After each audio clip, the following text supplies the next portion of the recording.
Let me show you a secret world of the stuff that dreams are made of. They're little people with full-sized hearts. There's nothing to be afraid of. You may not see them, but they're right here. Hello, come right in. I thought you might like to know something about the clothes we wear. Follow me.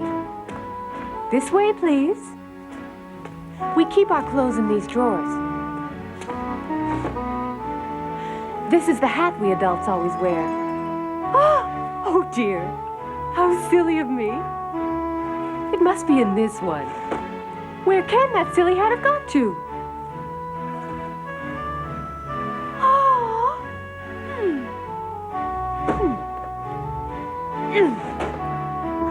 I really can't understand it.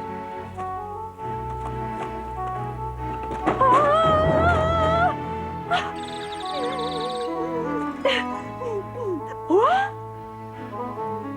Aha! At last! A hat is very useful, and it also serves as protection. You never know when a dead branch will fall off a tree.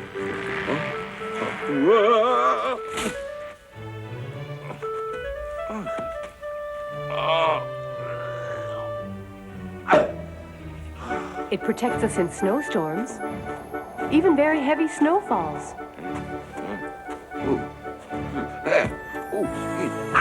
And afterwards, you can just pat it clean. Sometimes a busy gnome can look like a mouse to an eagle soaring high above. In a case like this, a tall red hat is very important as a signal that this is one of his gnome friends. No.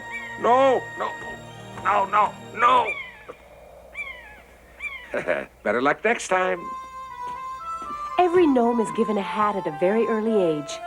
We wear them all our lives, so it's no wonder we have to repair them once in a while.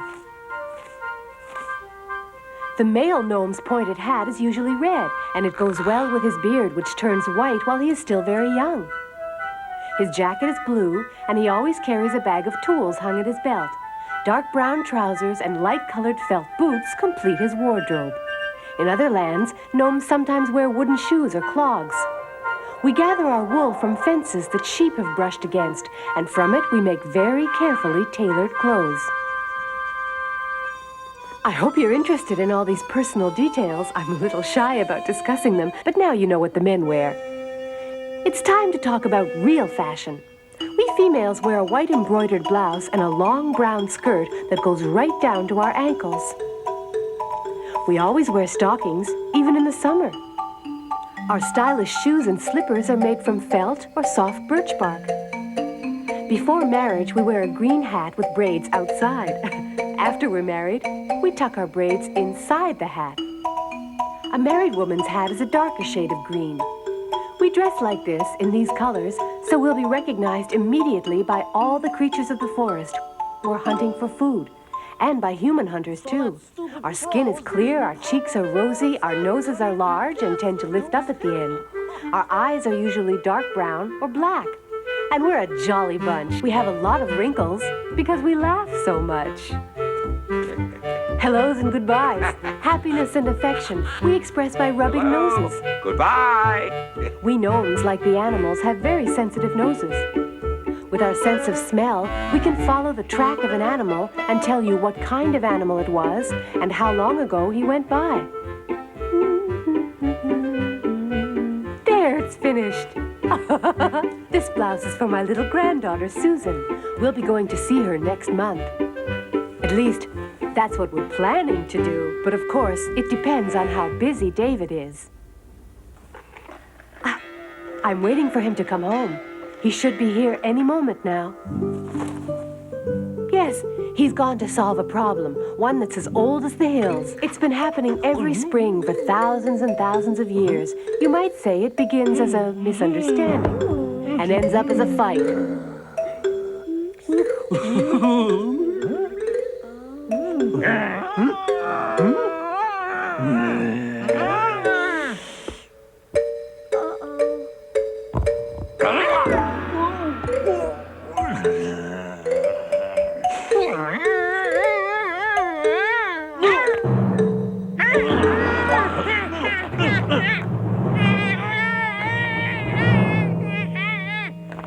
Eventually, the poor stags are exhausted from fighting, and locked together that way, they can't get food, and they could starve to death.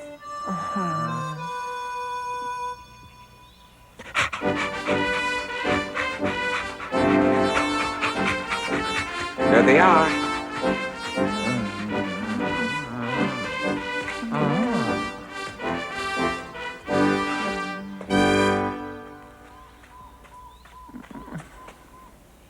Oh dear, what a pretty mess you got yourselves into.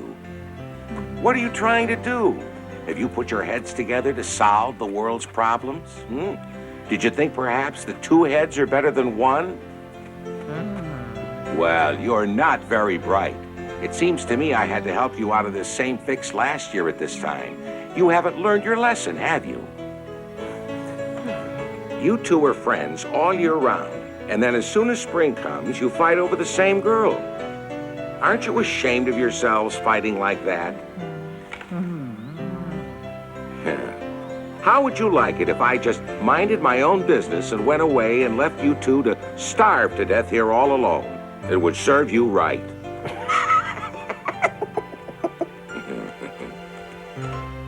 But no, I have to help you because you're my friends. But do you think I have nothing better to do with my time than worry about you? Do you think I like having to come out here every year and saw you two silly fellows apart? Are you listening? Wait.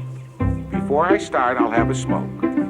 I think I should give you two a little time to think about this. Are you going to mend your ways and stop acting so silly every spring? I suppose not.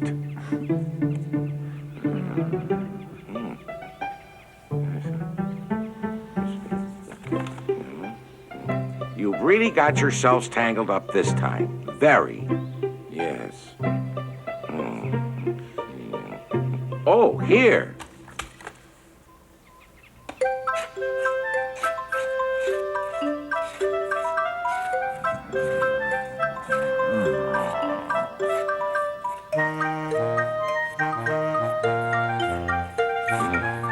Just a little bit more. Hey, what are you doing? Stay still. You're not apart yet. Stop it.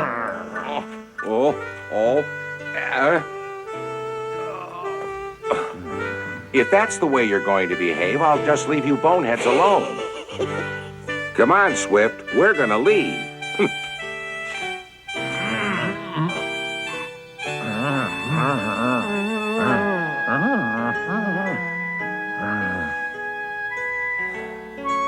That's better. Will you promise to be friends? In that case, I'll continue. You stags are fortunate that these antlers have no feeling in them.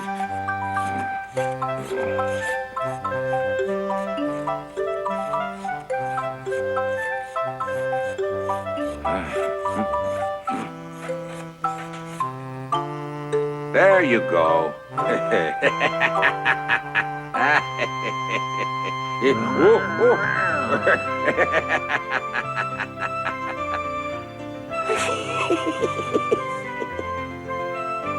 Yep. Now, I hope you two will be friends from now on. Before I go, I want you to show me there's no hard feelings.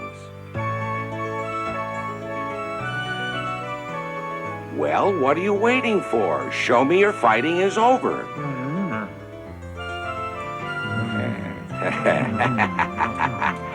Ah, good. Now, don't start that argument again.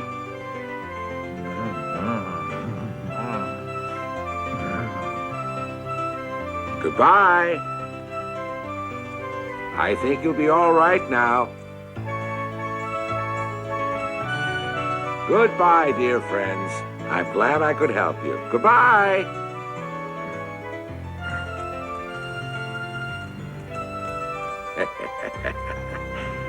Just wait and see, Swift. It'll be the same old story next year at this time. But come on, we better be getting home.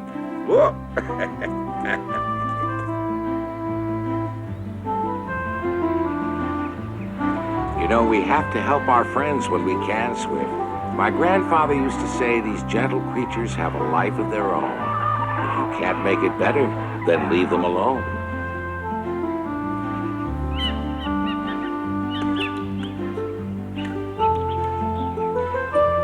If only humans could see how happy the animals are when there's nothing to fear and they can play merrily together.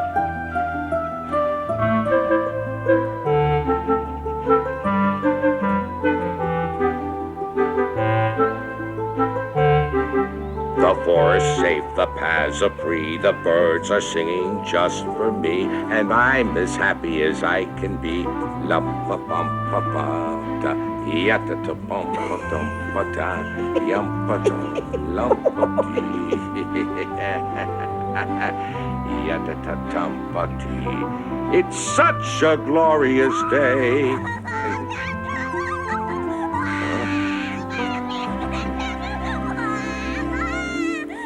Over there, somewhere a baby is crying. Quickly, Swift. We're getting closer. Some poor child is in trouble.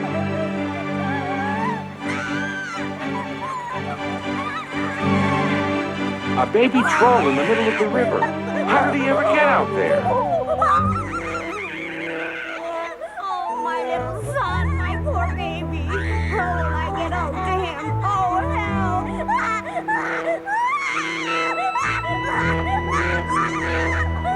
Be careful, dear. Hang on tight. Mommy's trying to think. Oh, dear, what can I do? We have to rescue that child, Swift.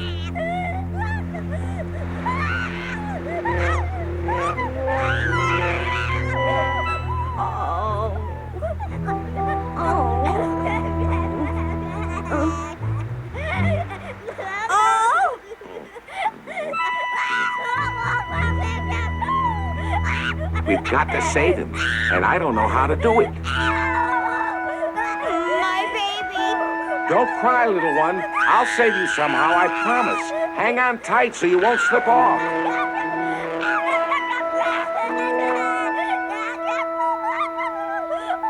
I've got it, but I'll have to have help. I'll call Byron. Well, we'll just have to wait till he gets here. Because I can't carry that big troll baby by myself. He's 20 times my size. But we have to rescue him, even if trolls are our enemies.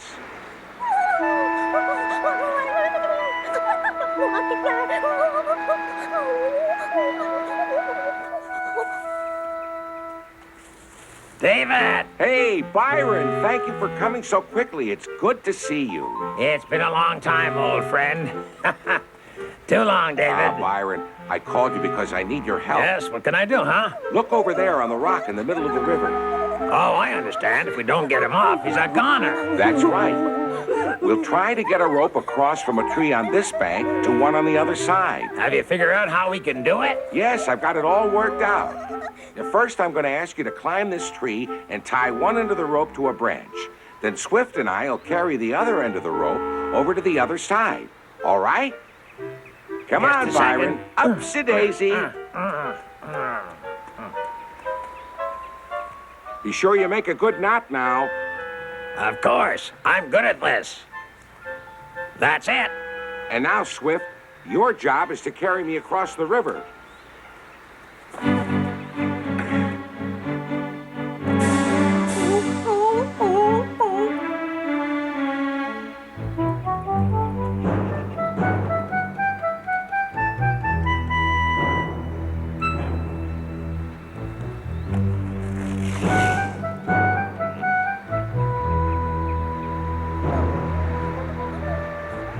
Ready whenever you are, DG.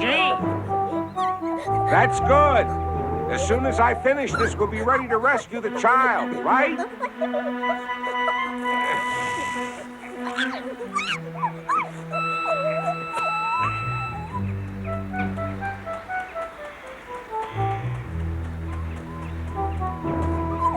And now, Swift, take me out there to that rock.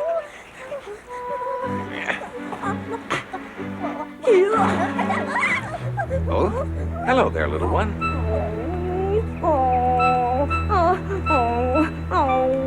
For goodness sake, stop that wailing. A little quiet, please. Be still. I'm not going to do you any harm. Swift, please bring Byron here to help me.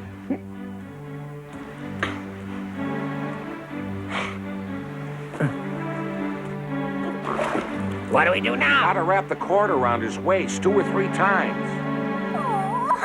Shh. Wow, I wonder what that perfume is he's wearing.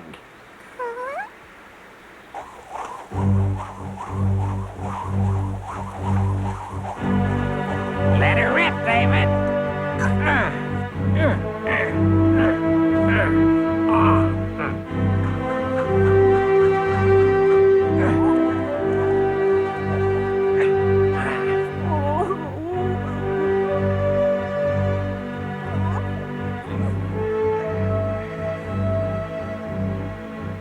Swift?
I think we've got him now.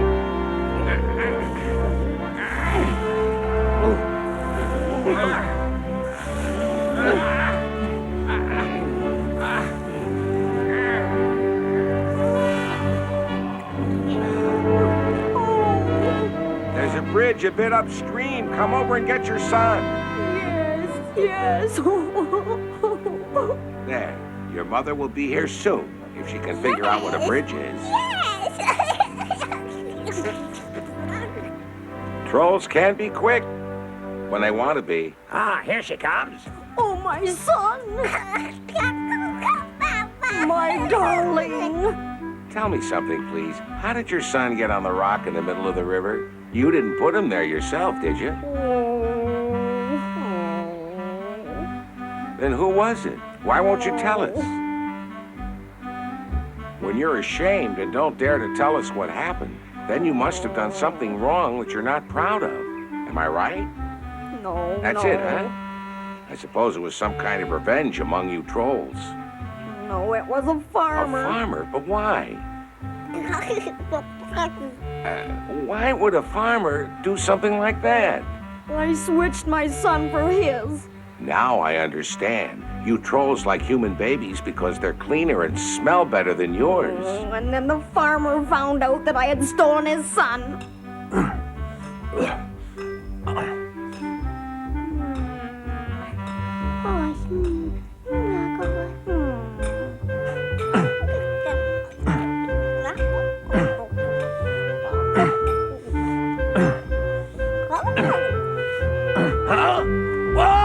Come back here, you ugly troll! You can't have my son! You won't get away with this! I'll get ya!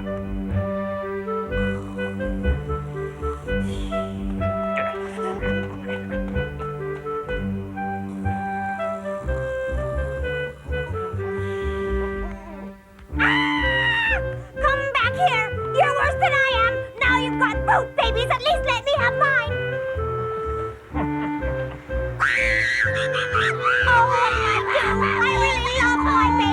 Well, I hope that farmer's taught you a lesson and you won't steal any more babies.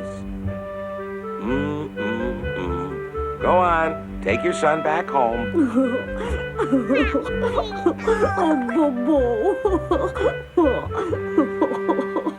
Thank you. Not at all. Goodbye. Goodbye. Goodbye. Goodbye. Goodbye. Thanks a heap for your help, Byron. I need a bath. I don't smell so good myself, Byron. Now let's get ourselves home too, huh, Swift?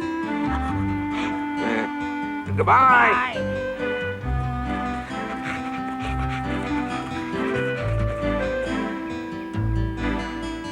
Lisa! Lisa, I'll tell you a secret. There's no place in the world I'd rather be than right here at home with you.